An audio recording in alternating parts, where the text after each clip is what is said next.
कैसा मंजर रहा वहाँ का? बहुत खराब था, बहुत भयानक था। आपको बता दें कि पिछले दिनों जम्मू कश्मीर में भारी बारिश और भूस्खलन के चलते श्री माता वैष्णो देवी यात्रा मार्ग में बाधित हुई थी। वहीं पर इसमें 34 लोगों की जान गई थी और जिसमें यूपी के 11 लोग शामिल थे। इस घटना के बाद जम्मू कश्मीर से आने जाने वाली लगभग 58 ट्रेनों को रद्द कर दिया गया था, जबकि 34 ट्रेनों के मार्ग बदल दिए गए थे और लगभग सेना के जवानों ने लगभग 10,000 लोगों को रेस्क्यू करके बाहर निकाला था। और जो लोग इसमें फंसे हुए थे उनकी जुबानी सुनिए क्या उन्होंने कहा है और क्या ऐसी बातें रहीं जो उनके ऊपर दुखों का पहाड़ टूट पड़ा था। वैष्णो देवी माता के दर्शन के लिए गए दर्शनार्थियों के मुंह से सुनिए, उनके आंखों देखिए, हाल को जानिए कि क्या स्थिति थी, क्या भयंकर मंजर था वहां पे। इन सब सारी बातों को आप जरूर सुने और हमारे संवाददाता संतोष तिवारी ने उन सब लोगों से बातचीत की जो वहां पर फंसे हुए थे। हालांकि ये लोग अयोध्या के रहने वाले हैं, इन्होंने पूरी स्थिति को यहाँ पर देखा और जाना है, तो देखिए यह पूरी रिपोर्ट। नमस्कार दोस्तों, जेबी न्यूज में आपका स्वागत है। शहर और देहात की खबरों के साथ मैं संतोष तिवारी। जाको राखे साइयां मार सके ना कोई, ये कृतार्थ होता है। अभी हाल ही में 26 अगस्त को एक घटना हुई वैष्णो देवी यात्रियों के साथ। वहां पर भूस्खलन हुआ जिसके चलते सैकड़ों यात्री फंसे और कुछ तो अपनी जान गंवा बैठे। ऐसे ही अयोध्या के एक परिवार जो वहां दर्शन करने गया था, वो वहां से किसी तरह बच बचा के आया हुआ है। हम उस परिवार के पास हैं और आइए जानते हैं कि क्या बीती उसके ऊपर। जेबी न्यूज में स्वागत है आपका।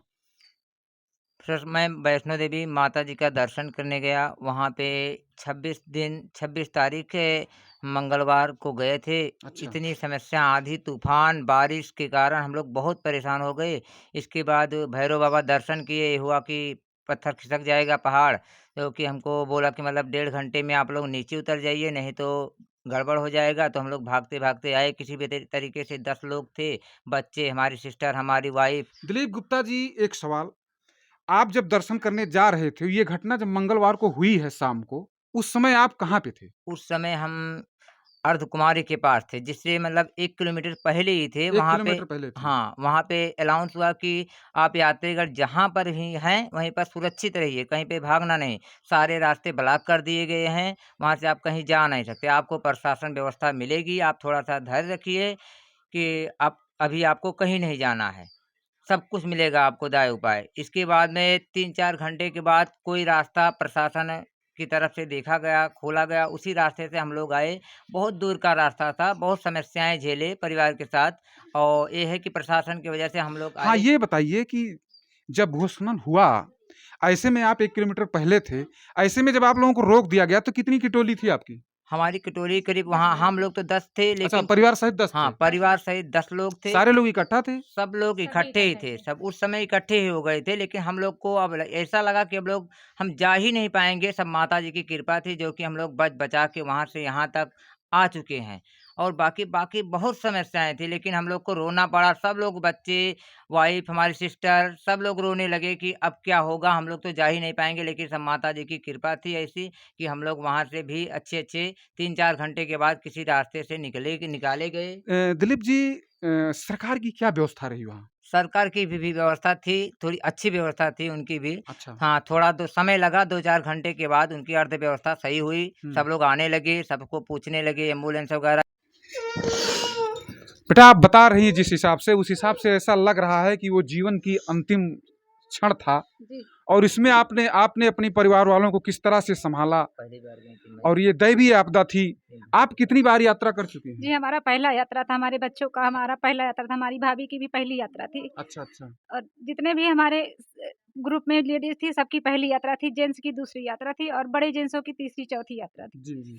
ये हमको लग रहा था कि अब गए हम लोग यहीं रह जाएँगे कि पहुँचेंगे भी। यात्रा तो ख़त्म ही नहीं हो रही थी, रास्ते बिल्कुल भी ख़त्म नहीं हुए। बच्चे कितने बोल रहे थे, "मम्मी कब आएगा घर? मम्मी कब आएगा घर?" लेकिन बस उनको यही कहते हुए बस 2 घंटे में पहुँच जाएँगे, बस थोड़ी और है, बस थोड़ा और है। लेकिन थोड़ा करते-करते हम लोग 11 बजे रात को जाके हमारा यात्रा ख़त्म हुआ, तब जाके रूम पे पहुँचे हैं। वहाँ भी बस रूम ही का सहारा था और कुछ भी नहीं था जी, वहाँ पे। जी। कपड़े वगैरह कुछ भी नहीं थे, सब सब गीले पड़े थे, बैग में सारे बदलने वाले कपड़े, ओढ़ने वाले कपड़े, चद्दर वगैरह सब कुछ गीले पड़े थे। कुछ भी हमारे पास नहीं था जो हमें सँभाल सके। बस माता रानी के नाम के अलावा हमारे पास कोई सहारा नहीं था। बस चलिए, माता रानी आपकी रक्षा किया, आप लोग सकुशल घर आए। आप दिलीप जी की पत्नी हैं, कैसा मंज़र रहा वहाँ का? बहुत बहुत भयानक खराब था, भयानक बहुत भयानक था। बच्चे को लेकर गए थे, बच्चे में तीनों बच्चे एकदम काँप रहे थे, बहुत परेशान थी।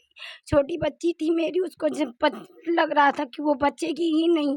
उसको देख के ऐसे लगा कि इसका ज़्यादा तबीयत खराब हो जाएगा, पर बोरी पन्नी उड़ाकर, चद्दर उड़ाकर लेकर आए हैं अपनी बहनी को। मेरी बहनी हमको रोती कह रही, मम्मी ले लो, मेरे चलने का हिम्मत नहीं था, तब भी इनके पापा लेकर उसको गोद में ही आए हैं। मेरे एकदम हम अधीन हो चुके थे, मेरे बच्चे भी अधीन हो चुके थे, फिर भी किसी तरह चले आए माता जी का नाम लेते-लेते। एक बिटिया क्या नाम है? हमारा सौम्या कसौधन। आप यात्रा में थी तो कैसा डर लगा, कैसा मंज़र था? अरे पूछिए मत, मुझे तो लगा मेरा आज लास्ट दिन है, हम कभी किसी से मिल ही नहीं पाएँगे अब। मेरा एकदम मतलब दिल एकदम धक-धक धक-धक कर रहा था, मेरे चलने की हिम्मत नहीं थी, पैरों में चोट इतनी लग गई है कि मतलब अभी भी दर्द नहीं जा रहा। हम जब ट्रेन में बैठे थे, तो बैठ नहीं पा रहे थे, उठ नहीं पा रहे थे, कैसे-कैसे करके आए हैं, वो हम ही जानते हैं। और भैरवनाथ बाबा में एक टीन था जिस पे पहाड़ लटक गया था, उस पे हमें जाना था। उसमें तो हम तो जा ही नहीं पा रहे थे, उसमें हमारी हिम्मत हम एकदम रो रहे थे तो रो भी नहीं पा रहे थे, इतना ज़्यादा थक गए थे। ये परिवार अभी भी उसी कष्ट में है, घबराए हुए है कि किसी तरह हम लोग आ गए। माताजी की शुक्रिया कर रहा है कि अपने परिवार में आए, अपने देश में आए। जेबी न्यूज़ से संतोष तिवारी। वहाँ पर फ़ौज लगी होती है, बॉर्डर का क्षेत्र है। ऐसे में फ़ौज का क्या रिएक्शन रहा? ऐसे में फौज का रिएक्शन अच्छा था, जो कि हम लोग कटरा से फिर जम्मू वाले जाने के लिए तैयार थे, लेकिन कोई भी बस वहाँ पे था ही नहीं। जो आता था तो भर के तुरंत चला जाता था किसी भी तरीके से। हम लोग भी एकदम जैसे भूसे के तरीके भरे गए उसमें, जल्दी से चढ़े 10 लोग को लेके और भूमि में बैठ के उसमें किसी भी तरीके से यात्रा किए। रास्ता वहाँ का भी बहुत गड़बड़ था, सारे पत्थर गिरे थे, पहाड़ खिसक गया था, रास्ते में सफाई हो रही थी। इसके बाद हम लोग किसी भी तरीके से स्टेशन पहुँचे तो वहाँ पर भी सारे रास्ते ब्लॉक कर दिए थे, सारी ट्रेनें रद्द कर दी गईं, करीब 58 ट्रेन रद्द हो गई थी। तो हम लोग का टिकट भी ये है कि टाइम से पहुँच गए थे, इस वजह से टिकट का पैसा हमें मिल गया, अर्थव्यवस्था ठीक थी सरकार की। इसके बाद जो है कि अलाउंस हुआ करीब 8 बजे रात को, तो एक दिल्ली के लिए ट्रेन जा रही थी, तो उसी में हम लोग को प्रशासन व्यवस्था की तरफ से बैठाया गया इसमें कि आप लोग निकल जाइए जहाँ तक जा रही गाड़ी, वहाँ से अपना चले जाना। वहाँ की कोई टिकट की पैसा नहीं लगा। हम अच्छा। लोग को सरकार ने वहाँ पे बैठवाया, प्रशासन अपने हाथों से जी, पकड़-पकड़ जी, जी। के हम 10 लोग को बैठवाया और भी लोग बैठे, सब लोग निकल आए आराम से है, समस्याएँ दिलीप बहुत जी, आई। आप वैष्णो देवी आपकी ये चौथी यात्रा थी? ये तीसरी चौथी वाक़या थी, लेकिन ऐसा कभी भी नहीं हुआ ज़िंदगी में, पहली बार ऐसा हुआ जो कि इतना दुःख झेलना पड़ा। एक ही बस माता रानी की कृपा से अच्छे-अच्छे निकल आए, लेकिन उसको सोच लेते हैं तो एक बार रोना, परिवार को दुःख झेलना, इतना मतलब अपने में ऐसा आ जाता है कि अब क्या एकदम बताएँ? भयभीत हो जाते हैं भयभीत आप। हो जाते हैं, डर लग जाता है। वहाँ से उतरते समय तो पूरा झरने का पानी और टीने के पास जो आते हैं यात्रा में, एकदम पत्थर इतने बड़े-बड़े गिर रहे थे कि क्या बताएँ, हम लोग को एकदम दिल डरा। अपने तो अपने, बच्चे के लिए तो बहुत ही डर लगा कि मतलब जी, जी, जी। हमारे तो परिवार सहित थे आप। हाँ, इसलिए ये हम लोग आपके को सामने जो बैठी हैं आपकी बहन जी ये हैं? हमारी सिस्टर, हमारी बड़ी बहन है। क्या नाम बेटा? ज्योति गुप्ता। बेटा आप यात्रा पे गई थी माँ जी। वैष्णो की। ऐसे में हादसा हुआ तो कैसे क्या लगा आपको? हमको बहुत डर लग रहा था कि हम घर पहुँच पाएँगे कि नहीं पहुँच पाएँगे। हम बहुत ज़्यादा हम लोग डर गए थे, हमारे बच्चे इतनी ज़्यादा ठंड से काँप रहे थे कि हम बच्चे को बचाएँ कि खुद बचें। हमें खुद नहीं समझ में आ रहा था कि क्या किया जाए। अर्धकुँवारी पर हम लोग 3-4 घंटे बिताए, ठंड में बच्चों को काँपते हुए देखते हुए। जैसे लग खाना-पीना। रहा था खाना-पीना भी कुछ नहीं था, ना कपड़े थे किसी को बदलने के लिए और ना ही हमारे पास सिर्फ़ पैसे थे, लेकिन दुकानों पे भी कुछ कोई सामान नहीं था कि खरीद कर हम लोग खा सकें। उसके बाद जब रास्ता खुला है 2.5-3 घंटे बाद, तो हम लोग जब निकले वहाँ से, तो सारे कपड़े, सारे रेनकोट सब आंधी से उड़े जा रहे थे कि हम लोग निकलेंगे भी तो कैसे निकले यहाँ से। फिर भी हिम्मत करते हुए माता जी का नाम लेते हुए निकले हम वहाँ से, और बिना रुके नॉन स्टॉप बच्चों को घसीटते हुए कैसे कैसे करके पत्थरों से पानी में घुसते हुए ऊंचे पहाड़ी से चढ़ते उतरते